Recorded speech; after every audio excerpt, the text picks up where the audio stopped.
ಭಾರಿ ನನಗಂತೂ ಅವಳನ್ನ ನೋಡಿ ಅವತ್ತು ಅದು ಹೇಳಬಾರ್ದು ಸರ್. ನಾನು ಭಾರಿ ಬೇಜಾರಾಗಿದೆ, ಮಗಳನ್ನ ಕಳ್ಕೊಂಡೆ. ನಾನು ಅಲ್ಲಿ ಹೋಗಲ್ಲರಿಗೂ ಕೈಯೋ ಕಾಲೋ ಪೆಟ್ಟಾಗಿದೆ, ಮುರಿದೋಗಿ ಆ ಥರದಲ್ಲಿ ಹೋದೆ ಸರ್. ಅಲ್ಲಿ ಹೋಗಿ ನೋಡಿದ್ಮೇಲೆ ಗೊತ್ತು ನನ್ನ ಮಗಳು ಈ ಥರ ಮಾಡ್ಕೊಂಡಿದ್ದಾಳೆ. ಹೋಗಿ ನಿಂತರೆ ರೆಡಿಯಾಗಿ ನಿಂತಂಗಿದೆ ಸರ್. ಅಮ್ಮನೋ ಅಪ್ಪನೋ ಬಂದು ಕರ್ಕೊಂಡು ಹೋಗ್ತಾರೇನೋ ಬಂದು ನಾನು ನಿಂತಿದ್ದಾಳೆ ಸರ್. ನೋಡಿ ಬೇಡ, ಕೈಯೋ ಕಾಲು ಏನಾರು ಪೆಟ್ಟಾಗಿದ್ದಿದ್ರೆ ಸರ್ ಅವಳನ್ನ ನಾವು ಇದು ಮಾಡ್ಕೊಂತಿದ್ದೆ. ನಾನು ಸಾಯಲ್ಲರಿಗೂ ಅವಳು ಅನ್ನ ಆಗ್ತಿತ್ತು. ಅವಳು ನಾವು ಹೋಗ್ತಾ ತಲೆ ಒಂದು ಬಗ್ಸಿರ್ಲಿಲ್ಲ, ನಮ್ಮನ್ನೇ ನೋಡ್ತಾ ಇದ್ಲು. ಫುಲ್ಲು ವಾಚೆಲ್ಲ ಕಟ್ಕೊಂಡು ಫುಲ್ಲು ಮನೆಗೆ ಬರೋ ಥರ ರೆಡಿಯಾಗಿದ್ದಾಳೆ. ನನ್ನ ಮಗಳಿಗೆ ಅವ್ರು ಏನೋ ಮಾಡಿದ್ದಾರೆ, ಮಾಡ್ದೇನೆ ಅವಳು ಮಾತ್ರ ಹಂಗೆ ಮಾಡ್ಕೊಳಕ್ಕೆ ಕಾರಣನೇ ಇಲ್ಲ. ಕಾರಣ ಏನಾರು ಒಂದು ಕಾರಣ ಹೇಳಿ ಸರ್ ಅವರು.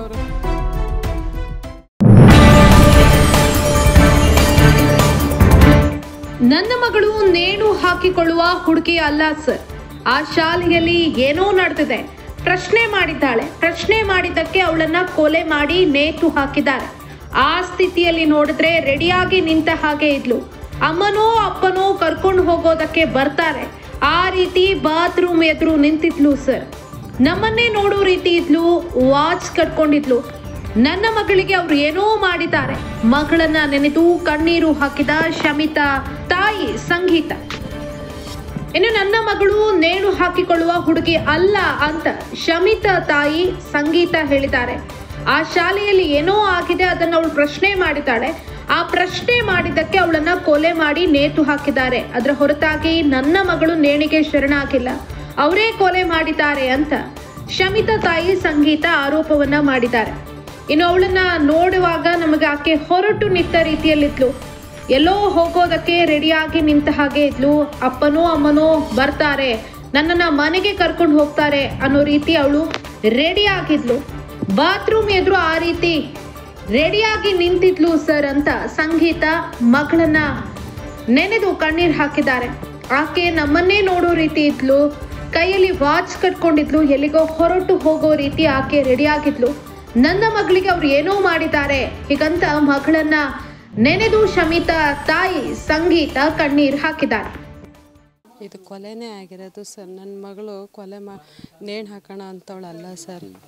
ಕೊಲೆನೇ ಮಾಡಿ ಏನೋ ಮುಚ್ಚಾಕಿದ್ದಾರೆ ಅವಳಿಂದ. ಅವಳು ಏನಾರ ಇದ್ದರೆ ಒಂಚೂರು ಹೇಳ್ತಾಳೆ ಧೈರ್ಯವಾಗಿ, ಹಂಗೇನೋ ನೋಡಿದಳು ಏನೋ ಮಾಡಿದಾಳೆ, ಅದನ್ನು ಅವ್ರು ಮುಚ್ಚಾಕೋಸ್ಕರ ಅವಳನ್ನ ಕೊಲೆ ಅಂತೇಳಿ ಇದು ಮಾಡ್ತಾಯಿದ್ದಾರೆ. ಈಗ ಅವಳು ಅಂಥ ಹುಡುಗಿನೇ ಅಲ್ಲ, ಭಾರಿ ಇದು ಚುರುಕು. ನನಗೆ ಬುದ್ಧಿ ಹೇಳ್ತಿದ್ದೆ, ಅಮ್ಮ ಏನಮ್ಮ ನೀವು ಹೀಗೆಲ್ಲ ಮಾಡ್ತಿರಲ್ಲ ಅಂತ. ಅಷ್ಟು ಅವಳು ನಂಗೆ ಬುದ್ಧಿ ಹೇಳೋ ಮಗಳು. ಅಕ್ಕ ತಂಗಿ ಅಂದರೆ ಅಷ್ಟು ಚಂದದಲ್ಲಿದ್ದರು. ಒಂದು ದಿನವೂ ಇಷ್ಟು ದೊಡ್ಡವಳಾದರೂ ಒಂದು ದಿನ ಅಕ್ಕ ತಂಗಿ ಜಗಳ ಮಾಡ್ಕೊಂಡಿಲ್ಲ. ನನ್ನ ಅಕ್ಕ ಅಂತೇಳಿ ಅಷ್ಟು ಇದು ಮಾಡುವಳು ಅವಳು. ಮತ್ತು ತಿಳುವಳಿಕೆ ಚೆನ್ನಾಗಿದೆ ಅವಳಿಗೆ, ಬೇರೆ ಇದು ಮಕ್ಕಳ ಥರ ಇದು ಮಾಡೋದಾಗಲಿ ಹಾಗೆಲ್ಲ ಇಲ್ಲ. ಭಾರಿ ತಿಳುವಳಿಕೆ ಇದೆ. ನಾವೇನಾರ ಮಾತಾಡಿದ್ರು ಅಂದಾಜು ಮಾಡಿ ಮಾತಾಡೋದು ಇದೆಲ್ಲ ಮಾಡ್ತಾಳೆ ಅವಳು.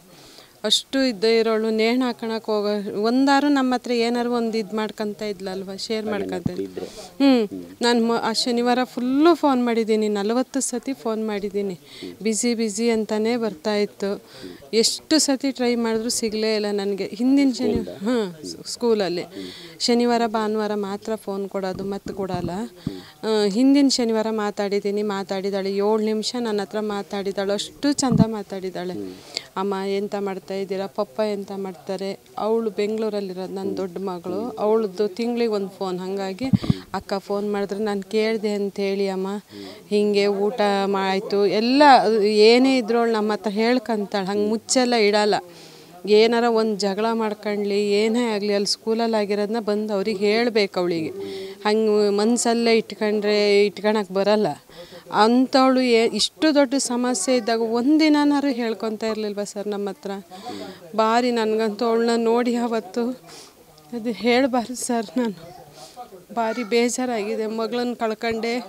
ಈ ಥರ ಇನ್ಯಾವ ಹೋಗಿದ್ದೆ ಸರ್, ನಂಗೆ ಗೊತ್ತಿರಲಿಲ್ಲ. ಇವರು ನನ್ನ ತಂಗಿ ಗಂಡನ ಹತ್ರ ಕರ್ಕಬಾ ಅಂತ ಹೇಳಿದ್ರು. ನಾನು ಅಲ್ಲಿಗೆ ಹೋಗಲ್ಲರಿಗೂ ಕೈಯೋ ಕಾಲೋ ಪೆಟ್ಟಾಗಿದೆ, ಮುರಿದೋಗಿ ಆ ಥರದಲ್ಲಿ ಹೋದೆ ಸರ್. ಅಲ್ಲಿ ಹೋಗಿ ನೋಡಿದ್ಮೇಲೆ ಗೊತ್ತು ನನ್ನ ಮಗಳು ಈ ಥರ ಮಾಡ್ಕೊಂಡಿದ್ದಾಳೆ. ಹೋಗಿ ನಿಂತರೆ ರೆಡಿಯಾಗಿ ನಿಂತಂಗಿದೆ ಸರ್. ಅಮ್ಮನೋ ಅಪ್ಪನೋ ಬಂದು ಕರ್ಕೊಂಡು ಹೋಗ್ತಾರೇನೋ ಬಂದು ಹಂಗೆ ನಿಂತಿದ್ದಾಳೆ ಸರ್. ನೋಡಿ ಬೇಡ, ಅವಳು ಒಂದು ಕಾಲು ಏನಾರು ಪೆಟ್ಟಾಗಿದ್ದಿದ್ರೆ ಸರ್ ಅವಳನ್ನ ನಾವು ಇದು ಮಾಡ್ಕೊತಿದ್ದೆ. ನಾನು ಸಾಯೆಲ್ಲರಿಗೂ ಅವಳು ನನಗೆ ಅನ್ನ ಆಗ್ತಿತ್ತು. ಭಾರಿ ಇದಾಗಿದೆ ಸರ್. ಮಾತ್ರ ಯಾವ ಹೆಣ್ಮಕ್ಳಿಗೂ ಮಾತ್ರ ಈ ಥರ. ಹೌದು ಸರ್. ಅವಳು ನಾವು ಹೋಗ್ತಾ ತಲೆ ಒಂದು ಬಗ್ಸಿರ್ಲಿಲ್ಲ, ನಮ್ಮನ್ನೇ ನೋಡ್ತಾ ಇದ್ಲು. ಫುಲ್ಲು ವಾಚೆಲ್ಲ ಕಟ್ಕೊಂಡು ಫುಲ್ಲು ಮನೆಗೆ ಬರೋ ಥರ ರೆಡಿಯಾಗಿದ್ದಾಳೆ. ಅವಳು ಯಾವತ್ತೂ ಹಂಗೆ ರೆಡಿನೇ ಆಗಲ್ಲ ನೈಟ್ ಹೊತ್ತೆಲ್ಲ. ಅಷ್ಟು ಅವಳು ವಸ್ತು ಅಂದರೆ ಅಷ್ಟು ಜೋಪಾನ ಮಾಡ್ತಾಳೆ. ಏನಾರ ಹಾಳಾಗುತ್ತೆ ಅಂಥೇಳಿ ಅವಳು ನಾವೇನಾರ ಬಟ್ಟೆ ಕೊಡಿಸಿದ್ರೆ ಹಾಳಾಗುತ್ತೆ ಅಂಥೇಳಿ ಎತ್ತಿಡ್ತಾಳೆ. ಬೇಡ ಹಾಳಾಗುತ್ತಮ್ಮ ಎತ್ತಿಟ್ಕೊತೀನಿ ಅಂಥೇಳಿ ಅಷ್ಟು ಜೋಪಾನ ಮಾಡುವಳು. ನೈಟ್ ಹೊತ್ತೆಲ್ಲ ಆ ಥರ ರೆಡಿನೇ ಆಗಲ್ಲ ಅವಳು. ಮಾತ್ರ ಈ ಥರ ನನ್ನ ಮಾಡಿದ್ದಾರೆ ಸರ್. ನನ್ನ ಮಗಳಿಗೆ ಅವ್ರು ಏನೋ ಮಾಡಿದ್ದಾರೆ, ಮಾಡ್ದೇನೆ ಅವಳು ಮಾತ್ರ ಹಂಗೆ ಮಾಡ್ಕೊಳಕ್ಕೆ ಕಾರಣನೇ ಇಲ್ಲ. ಕಾರಣ ಏನಾರು ಒಂದು ಕಾರಣ ಹೇಳಿ ಸರ್. ಅವರು ಈಗ ಆ ಥರ ಎಲ್ಲ ಕಡೆ ಹೇಳ್ತಾ ಇದ್ದಾರಲ್ಲ, ಅವ್ರು ನಮ್ಮ ಹತ್ರ ಒಂದು ಕಾರಣ ಹೇಳಿ, ನಿಮ್ಮ ಮಗಳು ಹಿಂಗೆ ಅಂತ ಒಂದು ಕಾರಣ ನನ್ನ ಬಗ್ಗೆ. ಈಗ ನಾವೇನು ಈ ವರ್ಷ ಫಸ್ಟ್ ಬಿಟ್ಟಿರೋದಲ್ಲ ಸರ್. ನಾವು 6ನೇ ಕ್ಲಾಸಿಂದ ಅವಳನ್ನ ಅಲ್ಲೇ ಬಿಟ್ಟಿರೋದು. ಈಗ 6ನೇ ಕ್ಲಾಸಿಂದ ಈ ಸತಿ 4ನೇ ವರ್ಷ ಈ ವರ್ಷ ಬಿಟ್ಟಿರೋದು. ಈ ವರ್ಷ ಆದರೂ 1 ತಿಂಗಳು. ಈಗ 3 ವರ್ಷದಲ್ಲ ಅವಳೆ ವಿಷಯ ಏನಾರು ಇದ್ರೆ ಹೇಳ್ಬೋದಲ್ವ ಇವರು. ಒಂದು ಕಂಪ್ಲೇಂಟ್ ಹೇಳಲಿ ಸರ್, ನಾವು ಸುಮ್ಮನಿರ್ತೀವಿ. ಅಷ್ಟು ಅವಳು ಇದಿದೆ. ಅವಳು ಮಾತಾಗಲಿ, ಇವಳಾರು ಸ್ವಲ್ಪ ಮಾತೆಲ್ಲ ಕಮ್ಮಿ. ಅವಳು ಹೇಳ್ಕೊಳೋದು ತಂಗಿ ಕೈಯಲ್ಲಿ ಮಾತ್ರ, ನಮ್ಮ ಕೈಯಲ್ಲೆಲ್ಲ ಏನು ಹೇಳ್ಕೊಳಲ್ಲ. ಅವಳು ಹಂಗಲ್ಲ, ಎಲ್ಲರ ಹತ್ರನೂ ಶೇರ್ ಮಾಡ್ಕೊತಾಳೆ ಹಿಂಗೆ ವಿಷಯ ಇರೋದನ್ನ. ಅವಳೇ ಹಂಗೆ ಮಾಡ್ಕೊಂಡಿದ್ದಾಳೆ ಅಂದರೆ ಸರ್ ಇನ್ಯಾರು ಏನು ಕೇಳಲಿ ನಾನು. ಭಾರಿ ಬೇಜಾರಾಗಿದೆ. ಅವಳ ಫ್ರೆಂಡ್ಸು ಯಾರು ಏನೂ ಮಾತಾಡಲ್ಲ. ನಂಗಂತೂ ಭಾರಿ ಅದು ಹೇಳ್ಕೊಂಬರ್ ಸರ್. ಅಷ್ಟು ಮನ್ಸಿಗೆ ಬೇಜಾರಾಗಿದೆ. ನನ್ನ ಮಗಳು ನಾವು ಹೆಂಗೆ ನೋವು ಪಟ್ಟು ಇನ್ಯಾವ ಹೆಣ್ಮಕ್ಳು ಹಂಗೆ ನೋವು ಆಗಬಾರ್ದು ಅನ್ನೋದೇ ನನ್ನ ಮಗಳಿಗೆ ಕೊನೆ ಆಗ್ಬೇಕು ಸರ್. ಅಲ್ಲಿ Most who fall short in NEET miss by 2 things: not enough practice, not enough clarity. But those who return don't repeat the same mistakes. They train harder, think deeper, practice relentlessly. This isn't a second attempt, it's a second chance. And this time it's different. Join St. Mary's NEET long-term program. Because you were never meant to give up. ಇಂತಹ ನೈಜ ಕುತೂಹಲ ಭರಿತ ಸುದ್ದಿಗಳು ನಿಮಗೆ ಸಿಗಬೇಕಂದ್ರೆ ರಾಜ್ಯದ ಪ್ರತಿಷ್ಠಿತ ಜನಪರ digital ಸುದ್ದಿ ಮಾಧ್ಯಮ ಪಬ್ಲಿಕ್ ಇಂಪ್ಯಾಕ್ಟ್ ಚಾನೆಲ್ ಅನ್ನು ಯೂಟ್ಯೂಬ್ನಲ್ಲಿ ಸಬ್ಸ್ಕ್ರೈಬ್ ಮಾಡ್ಕೊಳ್ಳಿ. ವಿಡಿಯೋ ಇಷ್ಟವಾದರೆ ಲೈಕ್ ಮಾಡಿ, ನಿಮ್ಮ ಇಷ್ಟದವರಿಗೆ ಶೇರ್ ಮಾಡಿ ನಮ್ಮನ್ನು ಪ್ರೋತ್ಸಾಹಿಸಿ. ಹಾಗೆಯೇ ಫೇಸ್ಬುಕ್ನಲ್ಲಿ ಪಬ್ಲಿಕ್ ಇಂಪ್ಯಾಕ್ಟ್ ಫಾಲೋ ಮಾಡೋದನ್ನು, ಇನ್ಸ್ಟಾದಲ್ಲಿ ಜೊತೆಯಾಗೋದನ್ನು ಮಿಸ್ ಮಾಡಬೇಡಿ.